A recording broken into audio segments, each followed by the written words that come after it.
Hello, podcast folks. Want to let you know if you listen to the Ad Work Not Worries podcast, we really appreciate it. It means a lot to us. Uh, we put these out twice a week for you. Hopefully, you get a nice little tidbit of info or something that helps you along your way. Been doing this for almost 20 years. I only talk about things that are topical to me in the moment and or that I've experienced in the past. And I hope that, your experiences may be similar and you can pull a morsel of information, or if not, um, you know, you can roll your eyes and move on to the next podcast with better info. However, if you are one of the lucky few who did pull a good tidbit of info from this podcast or anything I've said, we would really appreciate it if you could do one of two things. One, give us a 5-star review on Apple, Spotify, whatever your platform for podcasts is. That we'd really appreciate that. It's super helpful to us and it helps us climb the ranks. And two, if you could click subscribe to our podcast, so that way in your podcast feed, I pop up every time I drop a new episode right there for you. A quick little morsel of information for you to digest twice a week. Shoot for Tuesdays and Fridays. Coming into the holiday season, that may change a little next week with Christmas. However, we want to keep it up as much as possible. Okay. Today, I'm out of town, so I don't have my normal setup. As you can see, I'm kind of just shooting this quickly on the phone because I want to get something out to you, and I want it to be topical. And what's topical to me right now, for two reasons. One, because I have a particularly difficult client, and if for some reason that client happens to stumble upon this podcast, any of my clients out there, if you have to question at all whether it's you that I'm talking about being the difficult one, um, you're not. So rest assured, it's not you. If you are the difficult one and you stumble upon this, you are. So rest assured it is you. However, I still appreciate you, but shit gets real at times, and that's just the nature of the business. But we get through it.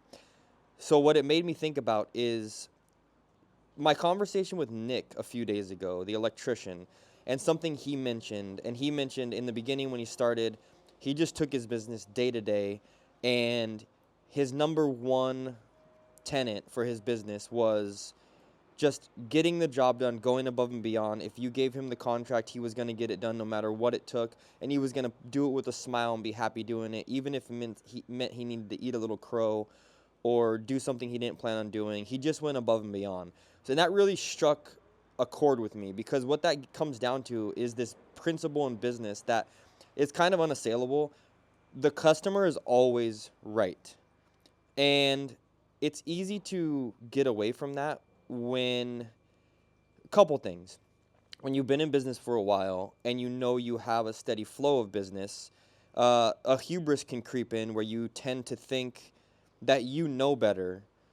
However, there are occasions where you may think you know better, but it still doesn't serve the project or serve the customer to, force that opinion or argue that opinion with your client.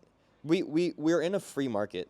That's like the nature of our business, especially in construction. There's a lot of companies, there's a lot of subcontractors, there's a lot of general contractors, there's a lot of people that can perform the work.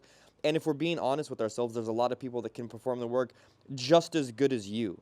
So you have to think about what is your main selling point and what is the thing that is going to appeal to a client over the competitors. Now, being that we're in a free market, this also means that the client that chose you in the beginning didn't have to choose you. They could have chosen a number of other companies that could have performed the job. Oftentimes, they're choosing you for one key trait or one core competency, whether that's a specific way you manage, a specific tone in which you manage, a specific organizational style, X, Y, Z.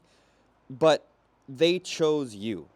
And a lot of times with what I do, we have projects that kind of last a long time. So, a typical project for us could last 1 year. A large-scale project for us can last 2.5, 3 years. That's a long grind. That's a long relationship. And you're bound to have stumbling blocks with the project and with your client. Like, it's just construction. We all know that it happens. Um, However, oftentimes what we do, and especially because our industry has gotten really swollen, fat, and happy over the last decade, especially, we tend to um, take for granted that the work's always going to be there, and we can sometimes, uh, not act in accordance with the leaner times. And in the leaner times, that tends to be when, we're way more customer service oriented. As you get fat, swollen, and happy, it's easy to think you know it all because you have the business, and forget the core values of your business. One thing, Nick does really well, having seen him in the field and knowing how big of an organization he has and knowing the dude does pretty well, he has never gotten that sense of ego.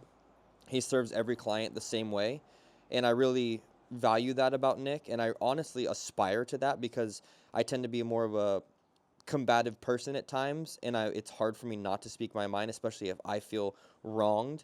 And as we all know, it's easy at times to feel wronged by a client if, maybe they're asking for something that's going to cost you money and you have to come out of pocket in your business to take care of it, or they're asking you to do something that's outside of your scope and you don't want to do it because you don't have the time, or just if they're generally, construction is a very stressful endeavor, so at times they're just rude. Like, clients can be rude. But again, going back to the core principle of the customer is always right, if you keep that in mind, I think that is one way, if you have that as a core value of your company, to ensure that you're always going to be busy in the fat, happy times and in the lean times.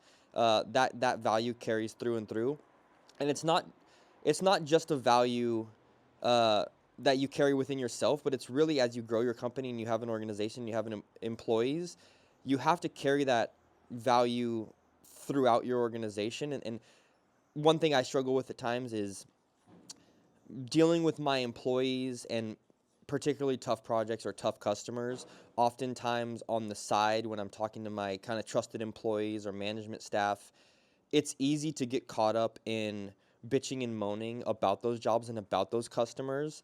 However, it's hard not to do, but when you do it, it's also hard to realize how toxic that could be. Like, it's really not a good thing to do because basically what you're doing is just tearing down your company culture of customer service first and customer forward, um, you know, service as a company. So, as an owner, it's our responsibility to bite our tongues, do what we have to do, serve the customer, carry that culture through and through the company, not have little side conversations with our employees about the stresses of the customer or about the, deficiencies of the customer's personality, or anything like that. And I do personally struggle at times with this, but I think it's the number one thing in business that's going to ensure that our businesses last decades and we get the referrals we need to get and we build strong customer relationships even with the tough clients, is just remembering the customer is always right. They chose you. They didn't have to. Have respect for that. That's my message today.